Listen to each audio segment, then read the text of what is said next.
ഇവിടെ ഗൾഫിലോട്ട് വരുന്ന സമയത്ത് എയർപോർട്ടിൽ നിൽക്കുമ്പോ ഒരു പ്രായമായിട്ടുള്ള ഒരേട്ടൻ എന്റെ അടുത്ത് വന്നിട്ട് അയാളുടെ മകന് അപസ്മാരകത്തിനുള്ള ഗുളികളാണ്, ഒന്ന് കൊണ്ടുപോകാൻ പറ്റുമോ, ഒന്ന് കൊടുക്കാൻ പറ്റുമോ ചോദിച്ചു.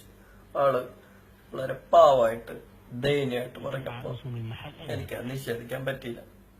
ഞാൻ ആ പൊതി വാങ്ങി ബാഗിൽ വെച്ചു. എയർപോർട്ടിൽ വന്നിറങ്ങിയപ്പോ അപ്പൊ തന്നെ എന്നെ പോലീസ് പൊക്കി. എന്തിനാണ് എന്നെ പൊക്കിയെന്ന് എനിക്ക് മനസ്സിലായില്ല. പിന്നീട് കാര്യങ്ങൾ അനുസരിച്ച് മനസ്സിലാക്കി വന്നപ്പോ അയാൾ ആ ബാഗില് ബ്രൗൺ ഷുഗറാണ് വെച്ചിരുന്നത്. വളരെ ചതിക്കായിരുന്നു. പിന്നെ കോടതി വിസ്താരമൊക്കെ ആയിട്ട് അവരെന്നെ മരണശിക്ഷയാണ്, എന്റെ തല വെട്ടാനാണ് വിധിച്ചത്. എന്നാണ് എന്നെ കൊല്ലാൻ കൊണ്ടുപോണ ദിവസം, എന്റെ തല വെട്ടാൻ കൊണ്ടുപോണ ദിവസം അവസാനായിട്ട് എല്ലാ ആഗ്രഹം ഉണ്ടോന്ന് ചോദിച്ചിട്ട് ഇപ്പൊ ഇവര് വന്ന് നിൽക്കും. എനിക്ക് ഒരുപാട് ആഗ്രഹങ്ങളുണ്ട്.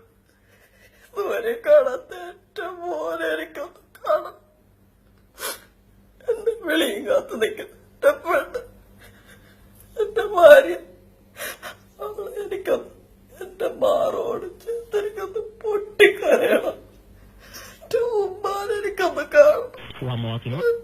എനിക്ക് കാണിച്ചു